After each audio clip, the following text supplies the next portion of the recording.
This is the legend of the Giants' War of the Solomon Islands, Part 1. It's said that giants have inhabited the Solomon Islands for thousands of years, dating back as far as possibly the fallen from the Book of Enoch. Many of the local indigenous believe that these giants even survived the Great Flood, and they inhabit the subterranean pockets, possibly to this day.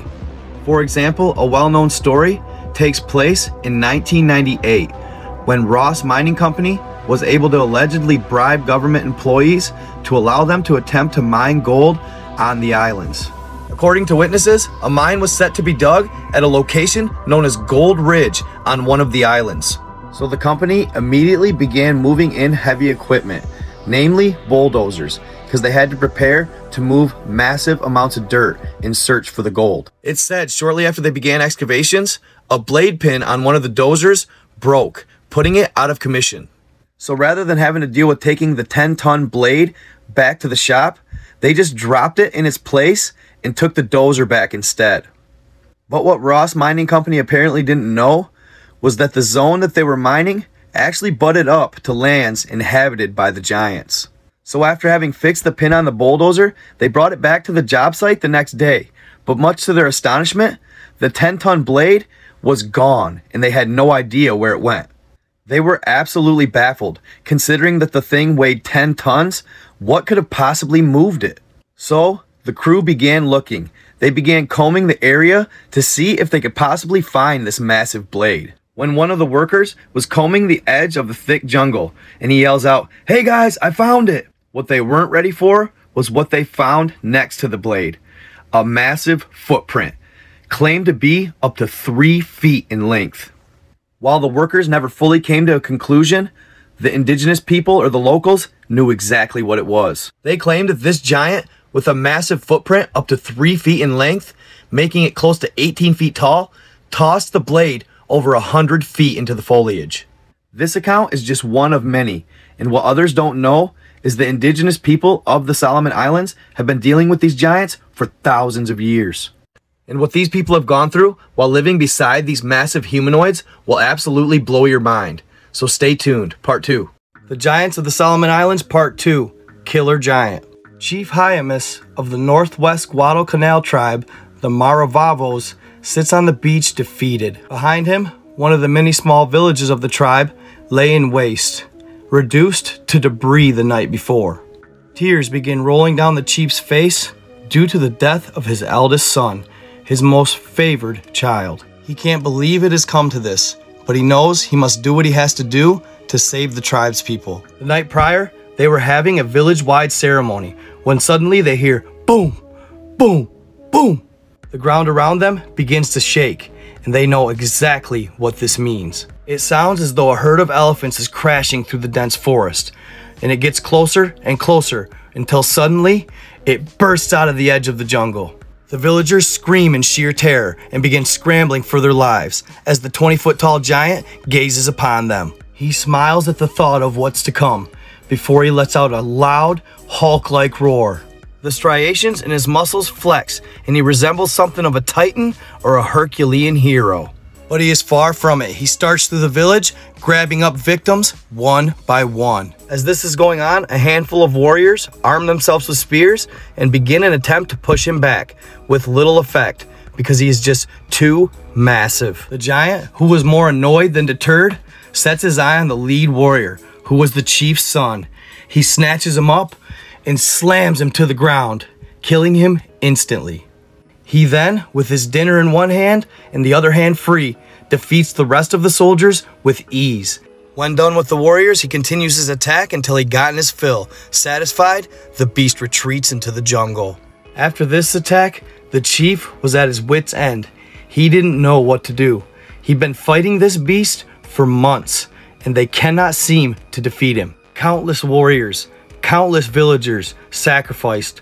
They tried their hardest to hold their ground, but they couldn't. They simply had to go. So he orders the drums to be beat to the sound that tells the villagers there's a village meeting. Known as a great warrior among the tribes himself, Chief Hyamis is almost ashamed of his decision, running away from a singular giant they cannot defeat. But as a leader, he knew that he must if he wanted to save his people's lives. Chapuru, the chief's eldest daughter, was being punished for having a child out of wedlock. While restricted to just her hut, she sat and listened to the meeting. Terror struck as she knew she might be left behind. The story of the Solomon Island Giants, Part 3. They abandoned their village. During the meeting, the chief told the village people to gather as much as they possibly could, get their war canoes, and were leaving today. Once the meeting was over, Chapuru anxiously waited for her family to get back to the hut. They confirmed her fears. They began packing their things and loading them onto their war canoe. As they were doing this, Chapuru cordially approached her mother and asked whether or not she'd be able to go with them when they left. Her reply was, "I don't know. You'll have to ask your father. It's up to him." The rest of the tribe, along with their canoes, had already departed. The chief's was the very last one. Chapuru's siblings were loading the final items and getting ready to shove off when she ran down the beach and approached her father. She respectfully asked him, "Father, am I to come also?"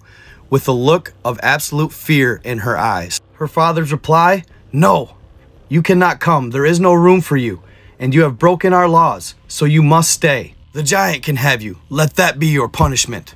And with that, her family shoved off, and she watched as the canoe disappeared around the corner. She broke down and cried in despair. Her tribe and her family abandoned her. She's in utter disbelief. But as darkness falls, she remembers that the giant will return to look for more victims. And just as she was deciding what to do, she heard it.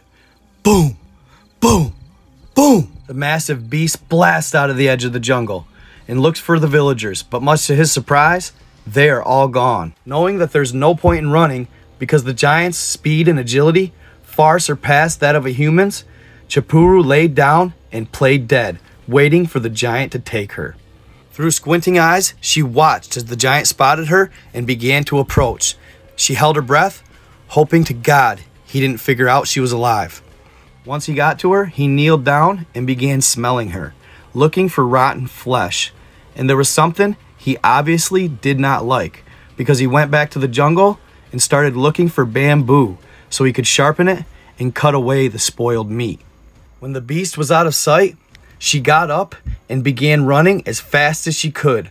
She ran like she has never ran before, to put as much distance between her and the giant as physically possible. Under the cover of darkness, she made her way towards southwest Guadalcanal. It said she ran for 2 days and 2 nights in fear that the monster was tracking her, which apparently they're really good at. Eventually finding shelter and passing out. After this series, I'll share the source I used for these stories. For next, Solomon Island Giants, Part 4, The Twins' Revenge. When she woke up the next morning, Chapuru felt she put enough distance between her and the giant, so she began looking for some sort of shelter. She walked for a few more miles south, but knew she was getting close to the other tribes, but didn't want to run into them in fear of them putting her to death because of her unwedded condition being with child. Eventually, she'd find a cave behind a small waterfall. She often seen passing canoes go by, but hid from them in fear of her condition. So she went on basically living in the jungle by herself, taking care of herself. She made vegetable gardens, fished, hunted to satisfy her ever-increasing appetite. Months later, she would birth 2 boys, twins. So with virtually no help, this girl lived on her own, birthed herself, took care of her twins with 0 family support or tribe support. For the next few years, she raised her boys, taught them how to hunt, fish, and eventually they grew up and were able to help her take care of each other. So years later, the twins were now in adolescence, and she had been sharing the stories of her heritage, sadly, with them. As they grew into their teenage years, Masi and Konda saw the sadness on their mother's face. They saw the sorrow that filled her heart as she shared the stories of her tribe's people, the Maravavo. And of course, with sharing those stories, she also had to tell them about the giant. So one night, after Chapuru had been weeping, telling her sons the stories, the twins, who were ever rebellious, devised up a plan to redeem their mother's name. They decided they'd go back to northwest Guadalcanal, where her old tribe was, seek out the giant that had caused all of this mayhem and avenge their mother. So after agreeing on their plan, Masi and Konda went to sleep. The next morning, when they woke up, they told their mother they were going on an adventure and they'd be back by dinner. But they never came back. That evening, the twins weren't home for dinner. And they had never done this before. They had never stayed out past dark. So Chapuru waited anxiously for as long as she could stand. And she knew exactly what they were doing. She grabbed her spear and headed towards her old village. She moved hastily up the coast all night, hoping she could intercept them and stop them from this foolish task. 2 days later, Masi and Konda ended up at Kondo Vele, their old village. Then, with somewhat naive faith in themselves and their bows, they set out on the hunt. So Masi and Konda make their way towards the mountains in the tropical rainforest that the giant was said to inhabit. Meanwhile, Chapuru was making her way as fast as she could to catch up with her defiant sons. After stealthily moving through the thick jungles for hours, Masi and Konda stumbled upon a giant's footprint. This led them to believe the giants were still in the area, so they continued on towards the mountain, when they found freshly made footprints. At this point, they knew they were in close proximity of their target. Concerned for the wind direction, they continued to follow the tracks left by the giant until they got into a clearing at the base of a foothill. They quietly crept into the clearing when suddenly the giant jumped out of the bushes. Startled, they ducked down really quick, but it was too late. The giant had spotted them. Standing about 30 meters away from them, the giant, with his large stone axe raised in the air, let out a violent, blood-curdling roar and then tossed the axe at the twins. Seeing the axe hurtling towards them, the twins separated, and the axe went right between them, hitting a tree behind them and toppling it over instantly. As they split, Masi and Konda swiftly reached for their bows and pulled them out, smooth and easy, calm and collected. To them, it seemed like time had slowed down, but in reality, they were very quick with their movements. They knocked an arrow, drew back, and shot at the giant, both of their arrows piercing it in the chest. It stopped in its tracks. The giant pulled the arrows out. Now he was angry. He raged and started heading towards them once again, when Masi pulled another arrow out, shot it, and hit the giant directly in the eye. When Konda saw this, he got a little jealous, so he knocked up an arrow real quick and hit the giant in the other eye, rendering it blind. The beast cried out in pain, while the brothers, eagerly jostling with each other, began shooting one arrow after another at the heart of the beast. The giant stood motionless for a few seconds and then fell over with a loud thud. He was dead, and they cautiously approached, firing a few more arrows for good measure. When they realized he was dead, they shouted for joy. The twins never had any doubt in their mind they were going to successfully kill this giant. This giant that had caused so much pain for their mother and her tribe. So as evidence, they cut off the giant's head and went back to the old village where their mother was waiting for them. As they approached their mother, they raised the head of the giant. "Mother, look, look!" With this, she boiled over. Chapuru, enraged at her disobedient sons, goes over to a tree, breaks off a switch, and begins whipping them, cursing them for being so defiant. The boys the entire time were trying to plead their case as they had killed the beast, but their mother didn't care. She was angry. But once her anger subsided, she couldn't believe what they accomplished.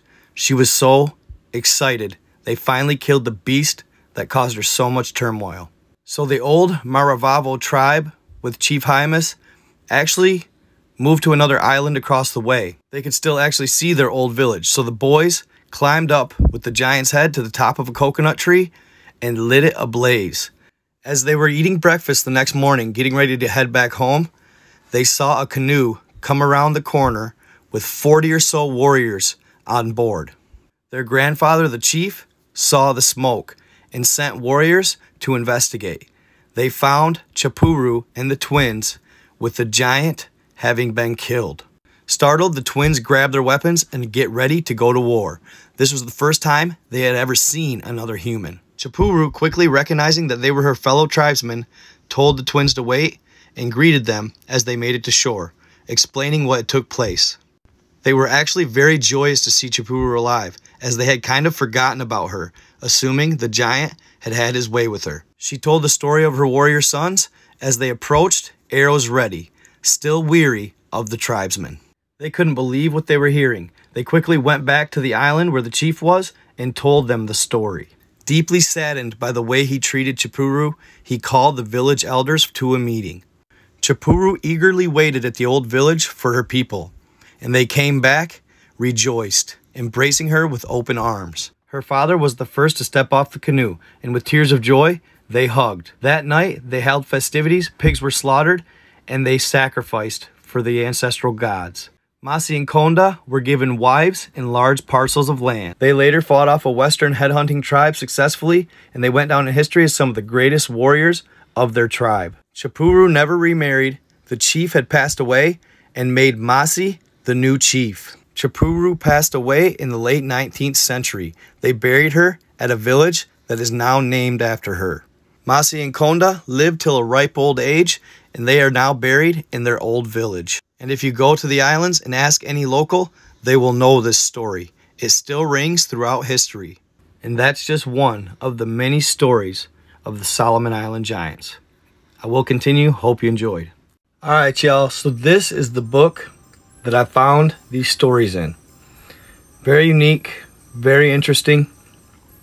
So Marius Boirayon wrote the book, and they were his first-hand accounts of his experiences on the Solomon Islands. Now, Gareth Owen published it.